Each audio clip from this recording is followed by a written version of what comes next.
Hey, what's up guys, TheJordude here, back again with another Shadowverse video. This is of course with the release of Omen of the 10, and the deck we're featuring today is Portalcraft. Yes, you do see puppets in here, but it's not like that aggressive puppet deck that you're used to seeing in the old format where you would die on like turn 9 to Noah. This is kind of like a control based puppet deck. The key card of this deck is Omen of Destruction. Basically, you want to have her as soon as you could evo, because you evolve her to get your Destruction of White.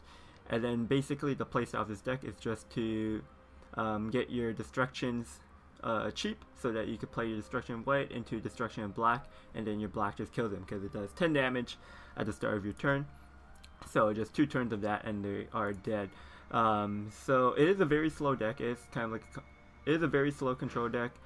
It does remind me a lot of Path to Purgatory, because basically what you're trying to do is just try and control the board and survive until you could get your ultimate win condition down. So the deck is using the puppet engine just because when puppets die, they are destroyed, they're not banished, so it goes for your countdown of your Destruction of White and Black. So you just have very cheap ways of getting your countdowns reduced. So the deck's just all about puppets, because puppets is a cheap way of controlling the board with the 1 damage pings. So we have a bunch of puppet cards in here. A lot of card draw as well. We're running a Disciple of Destruction for more card draw. You could usually just sack a puppet for draw 2, which is really good. Running some Pure Heart Singers as well for some more card draw. Some defensive tools like Destructive Refrain. Really good synergies with Destructive Refrain and your amulets, either your Destruction in White or Black. It doesn't die, but still triggers the Refrain effect, so it does 10 damage AoE. Or sometimes like a 8 play point turn you could do is play Omen of Destruction and then Destructive Refrain for 4 damage AoE. We have an Orcus in here. This is just mainly so you could generate 3 puppets into your hand for more countdowns and more defensive tools. Heartless Battle is a very important card as well, because in a lot of matchups right now, like Dark Feast Bat or Mysteria Rune, they have like big 1 card finishers, and if you get Lloyd's down, it actually just stops their 1 card kill. So on key turns where you think you're going to die to like a Dark Forest Bat or like the Pyroblast that Mysteria has, Lloyd comes in really clutch. So we have triple copies of Heartless Battle. You can also get Lloyds through Orcus. And I'm also running 2 copies of Impotent Entities. This pretty much just wins you the mirror match, because this deck is kind of game popular. It wins you the Forest, the Dark Forest Bat, and it beats Mysteria as well. So an Impotent Entity, just having 2 copies in here, that just wins those matchups. Worth running in my opinion. So yeah, this is the deck, guys. It's really fun to play if you like playing a control style of deck, so I definitely recommend it. And leave a comment down below on which decks you've been playing so far in Omen of Destruction, just like in the last video.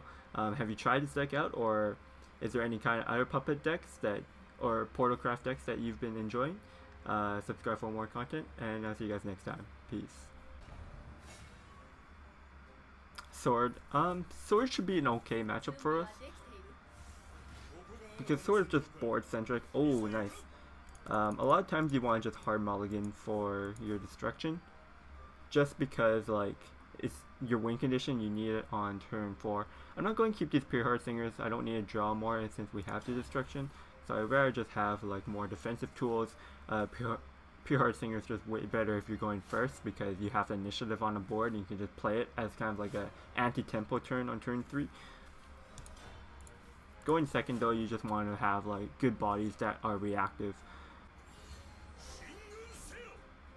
2 knights, okay. Our hand's actually decent, I would say, just because Puppet Room is solid on turn 3, because we could use it and play a puppet immediately. Whereas like if we just play the Gunsmith, it could just die to whatever he plays on the board. It's not very great. This makes it look like he's running a aggressive sword deck.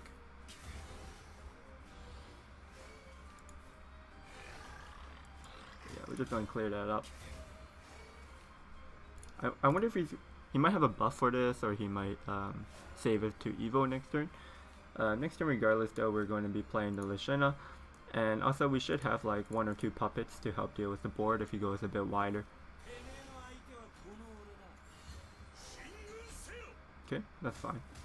Take the belly trade there. Cool.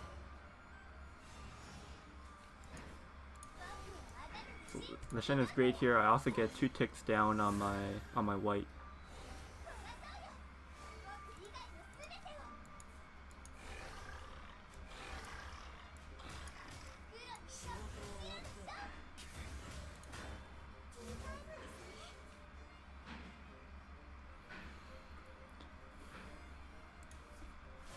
So next turn we could go for an enhanced gunsmith. It seems not bad.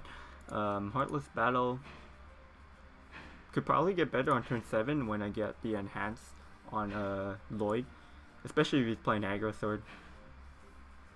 Evolving this knight is just really weak this turn, so he probably can't evolve the knight. Celia, okay. He might actually evolve the knight now because he has a ward protected. He knows I have a puppet in my hand.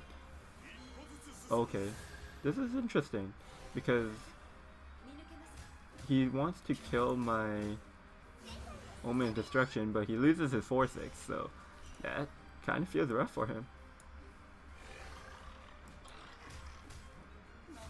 We could go for a Lloyd here, but I think we have 2 evil points still, and we have 3 of these gunsmiths, so I think I want to use them. Could have evolved the 2/1 maybe, but getting the effect off, I think just getting the extra health might be relevant. The 2/1 itself, just because I have 2 bodies, he has 0, it just seems fine. Well, it's okay. That's fine. So he can evolve. Oh, that's so risky for him. He if the RNG went my way, I could just clear the board. He should have attacked first. I guess he wanted to hit that 1-on-1. I don't know. It's empty board now. I think I could just play the Destruction of White. It's a really slow turn for me, but because his board is empty, I think we could do it. I guess the consideration is that he might go for an Arthur this turn. In that case, I may have wanted to play a Kokrus, but should be fine. Okay. Puppet down to 2/1 first, because that's happening. I can't get my Destruction and Black down this turn. I think the Kokrus is better.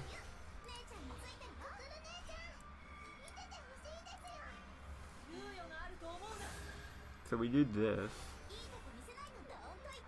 Get the 3 kill on that. And then we sack.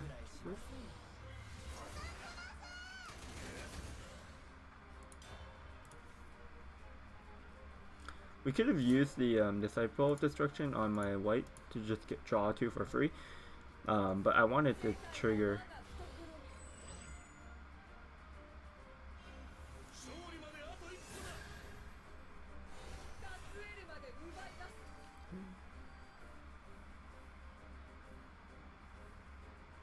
Could we play the black?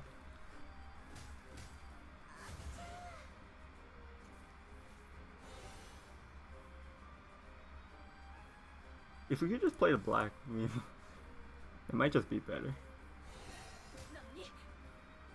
Because we don't die, right? He has 9-10 damage.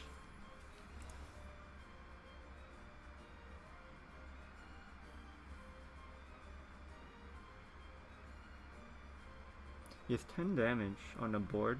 He can't get 8 more. And then once I just play this,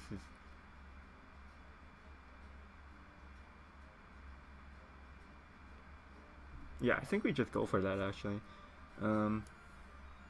He might have a Black Queen, and that's my punish. So could I clear this instead? I could go trade here, Heartless Battle.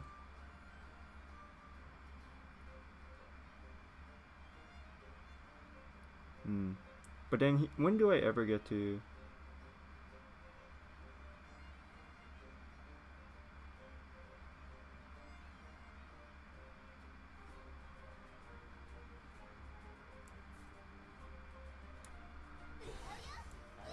We'll go for it.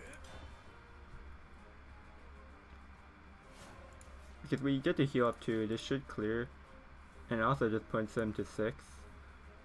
But yeah, basically Black Queen is my punish. Oh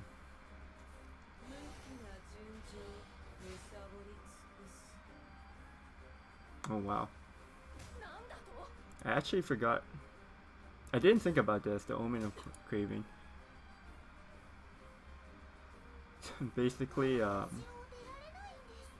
and Savage. Oh no, it's not turn 10 yet. Okay, so we get to clear off. Our risk was rewarded. And now we just play a Lloyd so we don't die ever, I think.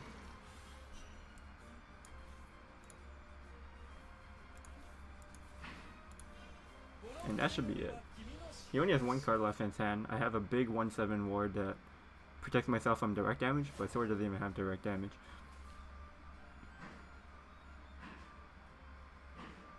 He might not even be playing Chromatic Duel in this list. Although it just looked like an average mid-range sword. I thought it was aggro sword at first because of the 1/3s, but I think it's just mid-range sword. And he chose to play the 1/3 over like the bear or something. Cool. Oh wow, the play points just didn't work out. 6 and 5. He was 1 play point short. Forest. This is like a good curve. But again, like having good curve doesn't mean much because if we get to late game, we'll probably lose because I think Forest now they just kind of run like they're very mid-rangey and they have a lot of card resources later in the game. So we'll probably just like fizzle out if we don't have our Omen. Ended up redrawing the 2 and 3 anyways.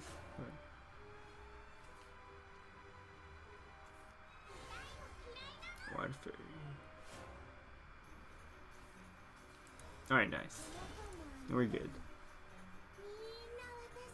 Going first, like this is one of those few decks where going first is a little bit awkward just because you want to play this on 4. But you have to save it on 5.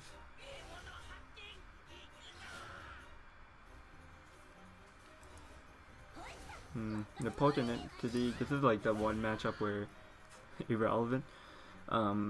Maybe later into the game he has White Elephant.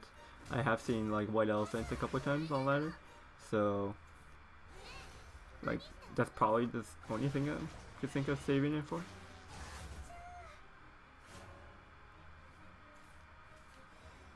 Oof.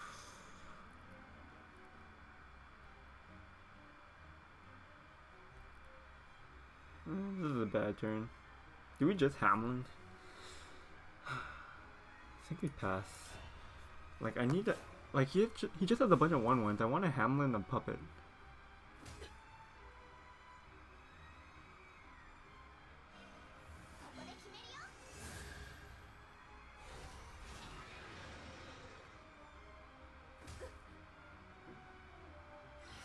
He passed his turn 4 too though, so that's good.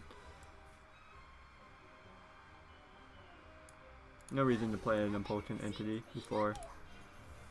Like the one awkward scenario is that an Impotent Entity discards your black and white amulets, but like obviously you just it's so easy to just like avoid that, so not that big of a deal.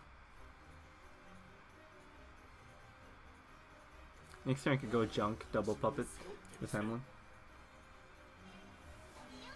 Okay.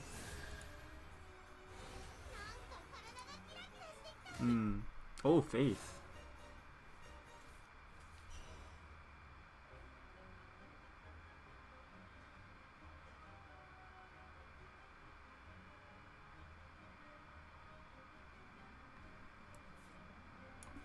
I think Lococo is fine.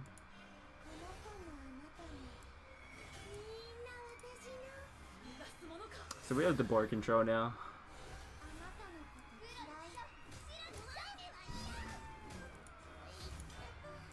And we have a Bane still on the board, so it's like we should have the control of the board again next turn. He has one more evil, but we also have Heartless Battle. Okay. Nah, this is still okay because the Mentara still trades into my Lococo 1 for 1.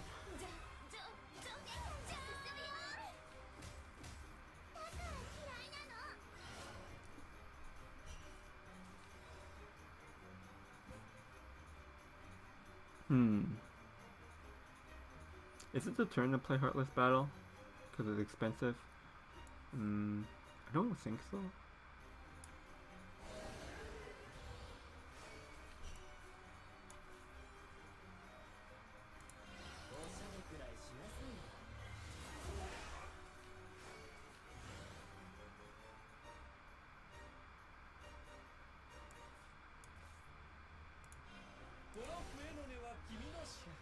Do I value a puppet or a card in my deck? This, I mean, I have an Air Disciple to draw more if we need it. So I think I'd rather just value the puppet. Don't really need an... not really looking for anything right now.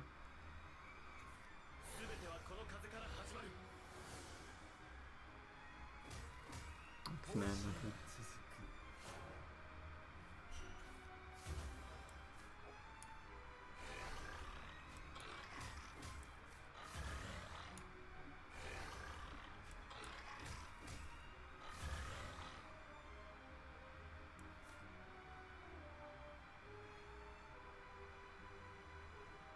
Maybe we should have played this first.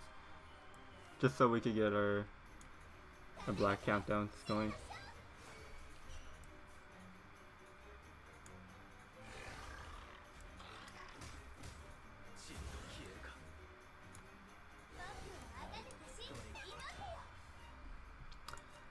But it's cool. The destruction of white kind of counteracts his Glenman's effect. The thing is, like, Glenman activates at his end of turn. Mine is like beginning of turn, so it's a bit awkward.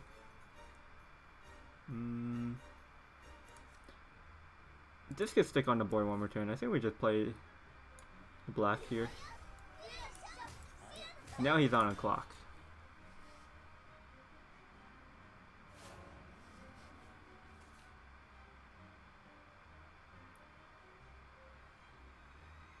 Three 5 doesn't really threaten me. Yeah, he's just gonna concede. There we go.